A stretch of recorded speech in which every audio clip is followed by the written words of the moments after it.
ማለዳ የመጣ ስታነቃኝ። እንደምናደራችሁ ክቡራትና ክቡራን የምፅዓቱ አዋጅ ነጋሪ አገልግሎት አድማጮቻችን ሰላም ለእናንተ ይሁን።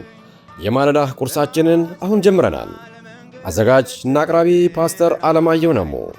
መልካም ጊዜ ሆነላችሁ። ከሕይወት ምንጭ ውሃ ስታረካኝ። ሰላም ጤና ይስጥልን። እንደምን አደራችሁ። ይህ በምፅዓቱ አዋጅ ነጋሪ አገልግሎት እየተዘጋጀ የሚቀርብላችሁ የማለዳ ቁርስ ፕሮግራማችን ነው። ወደ ዛሬው የማለዳ ቁርስ ፕሮግራም ከማለፋችን በፊት የዛሬውን ማለዳ የሰጠንን ለዚህ ያበቃንን እግዚአብሔር አምላካችንና አባታችንን አብረን አመስግነን ወደ ዛሬው የማለዳ ቁርስ እናልፋለን። እግዚአብሔር ሆይ ስለሰጠን ስለዚች ስለተባረከች ቀን ስለዚች ማለዳ በኢየሱስ ክርስቶስ ስም እናመሰግንሃለን። ስለበዛልን ጸጋ፣ ስለ ምሕረትህና ቸርነትህ፣ ስለ በጎነትህና መልካምነትህ ሁሉ ክብር ምስጋና ለዘላለም እስከ ዘላለም ለአንተ ብቻ ይሁን። አንተ በነገር ሁሉ ስለረዳን፣ ስላገዝከን፣ ስለደገፍከን፣ አቅም፣ ጉልበት፣ ብርታት ስለሆንከን በኢየሱስ ስም እናመሰግንሃለን። ደግሞ በዚህ ማለዳ እግዚአብሔር ሆይ ሕያውና ቅዱስ የሆነውን ቃልህን እንድትባርክልን፣ እንድታስተምረን፣ በቃልህ ሕይወታችንን እንድታቀና መንፈስህ ቃልህን እንዲገልጥልን በኢየሱስ ስም እንጠይቀሃለን። ሁሉ ለስም ክብር ይሁን። ስለ ሁሉ ነገር ተመስገን። እግዚአብሔር ሆይ ይህ ማለዳ በፊት የተባረከ ይሁን። በጌታ በኢየሱስ ክርስቶስ ስም አሜን። እንግዲህ እየተመለከትን ያለነው የኤፌሶን መጽሐፍ ምዕራፍ 2 ነው። በትናንትናው ዕለት ቁጥር 20 ተመልክተን ነበረ። በሐዋርያትና በነቢያት መሠረት ላይ ታንጻቸዋል፣ የማዕዘን ራስ ድንጋይ ክርስቶስ ኢየሱስ ነው የሚለውን ሐሳብ ተመልክተናል። የታነጽንበት መሠረታችንና የደግሞ የማዕዘን ራሱ ኢየሱስ ክርስቶስ የእግዚአብሔር ልጅ እንደሆነ ተመልክተናል። ለዚህ ነው በዚህ መሠረት ላይ የታነጸ ሰውና በዚህ መሠረት ላይ የቆመ ሰው በእግዚአብሔር ፊት ሁልጊዜ የእግዚአብሔር ሐሳብንና ፈቃድን በሕይወቱ እያደረገ ይኖራል የምንለው። መሠረት ለአንድ ነገር ወሳኝ ነው። ቤት ያለ መሠረት ከሆነ በቀላሉ ይፈርሳል፣ ዕድሜም አይኖረውም። መሠረቱ ግን ጠንካራ ከሆነና መሠረቱ የማይናወጥ ከሆነ ግን ቤቱ ለዘላለም ዕድሜ ይኖረዋል። ስለዚህ እኛ ደግሞ በእግዚአብሔር ቤት ውስጥ በሕንፃ የተመሰልነው መሠረታችን ክርስቶስ ኢየሱስ የእግዚአብሔርን ቤት የመሠረተው በዚህ ዓለት ላይ ቤተ ክርስቲያኔን እሠራለሁ ብሎ የተናገረ ሐዋርያትና ነቢያትን በዛ መሠረት ላይ ያነጹ ናቸው። እኛም በሐዋርያትና በነቢያት መሠረት ላይ ነው ታንጸን ልናድግ የሚገባው። እንግዲህ ከመሠረቱ የምንነቀነቅ ከሆነና ከመሠረቱ የምንለቅ ከሆነ በቀላሉ ሕይወታችን አደጋ ውስጥ ሊገባ ይችላል። ምክንያቱም የእግዚአብሔር ቃል የሚናገረው እውነት ስለሆነ። ለዚህ ነው መጽሐፍ ቅዱሳችን እንደ እግዚአብሔር ሕንፃ ናችሁ ብሎ የሚነግረን። የእግዚአብሔር እርሻ ናችሁ፣ የእግዚአብሔር ሕንፃ ናችሁ፣ ከእርሱ ጋር አብረን የምንሰራንን ብሎ ይነግረናል።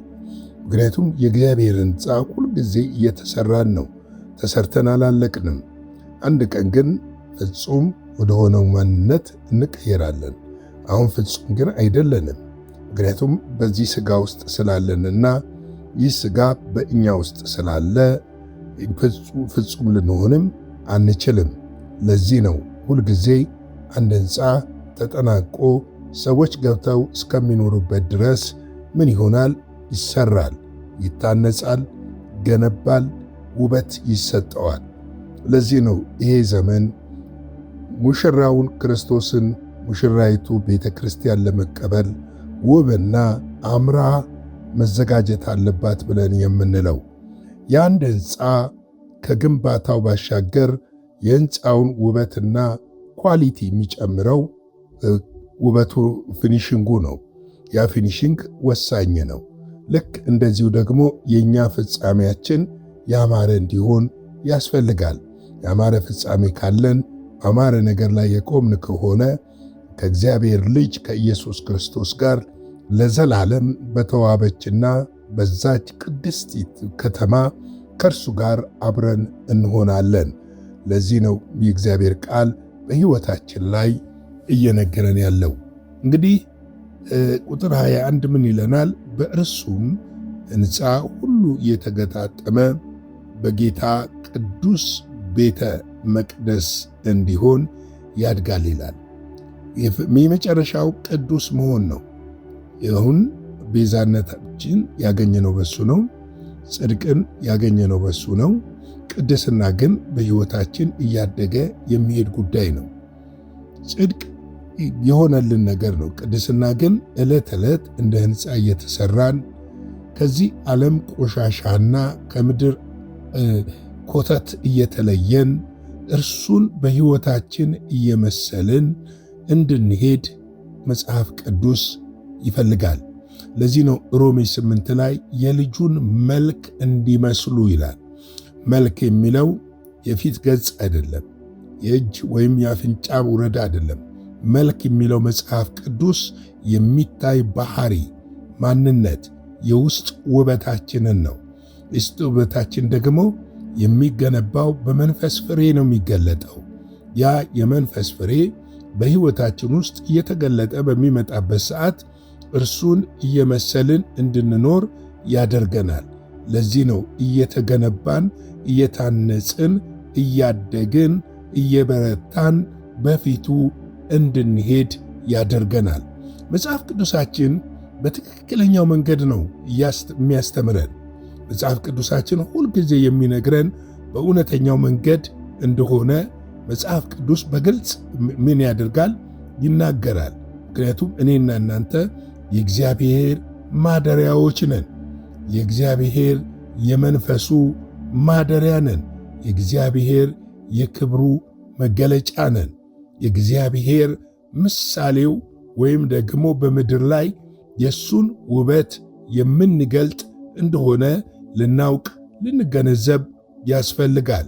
ለዚህ ነው መጽሐፍ ቅዱሳችን በመንፈስ ቅዱስ የተሞላ ስብዕና እንዲኖረን የሚነግረንም ለዚሁ እንደሆነ ልናውቅ ያስፈልጋል ማለት እወዳለሁ።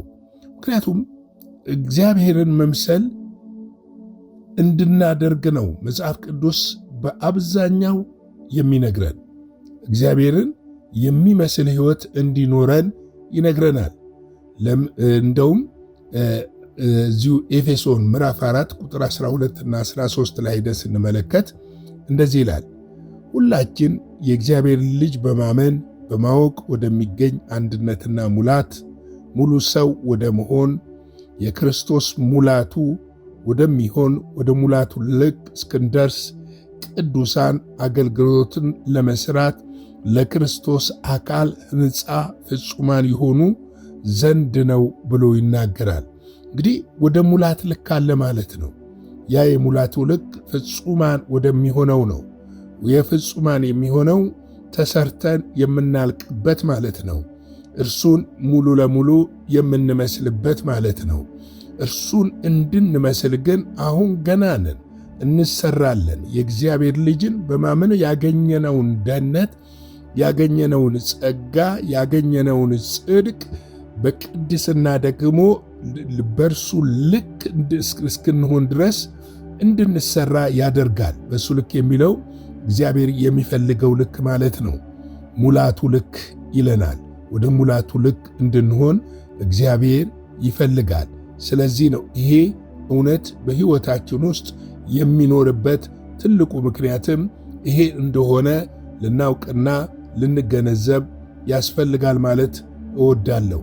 እንግዲህ በዚህ ክፍል ላይ የሚነግረን በእርሱ ሕንፃ ሁሉ እየተገጠመ በጌታ ቅዱስ ቤተ መቅደስ እንድትሆኑ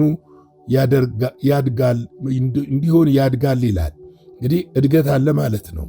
አንዳንድ ጊዜ በጣም የሚያሳፍረውና የሚያሳዝነው ሰዎች በዚህ ዘመን ካመኑበት ቀን ይልቅ እያደጉ መሄድ፣ እየተለወጡ መሄድ፣ እግዚአብሔርን እየመሰሉ መሄድ ሲገባን ወደኋላ እየተመለስን ልክ ውሻ ወደ ጥፋቱ እንደሚመለስ አንዳንድ ጊዜ አንዳንድ ሰዎች ላይ ወደኋላ ተመልሰው በዓለማዊ ጣጣ ውስጥ ተሰፍቀው ቅድስናም የጽድቅም መሠረት የሆነውን ላይ ጠላቶች ሲሆኑ ማየት ወይም በምንም ነገር ምሳሌ ሆነው ለሰዎች መታየት ሲያቅታቸው ያሳዝናል። ምክንያቱም ከእኛ ጋር የተሰጠን ጸጋ መንፈስ ቅዱስ ሊያሳድገን እንጂ ወደ ታችና ወደ ኋላ ሊጎትተን እንዳልሆነ ልንገነዘብና ልናውቅ ያስፈልጋል እላለሁ። ለዚህ ነው አንደኛ ቆሮንጦስ 3:16 ላይ የእግዚአብሔር ቤተ መቅደስ እንደሆናችሁ የእግዚአብሔርን መንፈስ እንዲኖርባችሁ አታውቁምን ብሎ ይጠይቃል ጳውሎስ። ለምንድን ነው ይህንን የሚጠይቀው? የእግዚአብሔር መንፈስ የት ነው የሚያድረው? አሁን የእግዚአብሔር ቤተ መቅደስ እኛ የምንገነባው ሕንፃና አዳራሽ ነው ወይ? አይደለም። የእግዚአብሔር ቤተ መቅደስ እኛ ነን። ለሰለሞን በውኑ አንተ በሠራኸው ሕንፃ አድራለውን? እኔ በሠራሁት በእጄ በሠራሁት ውስጥ ነው ማድረው ብሎ በግልጽ ተናግሯል። የእግዚአብሔር ማደሪያዎች እኛ ነን። ልባችን ንጹሕ እንዲሆን ይፈልጋል። አስተሳሰባችን ንጹሕ እንዲሆን ይፈልጋል። አመለካከታችን ንጹሕ እንዲሆን ይፈልጋል።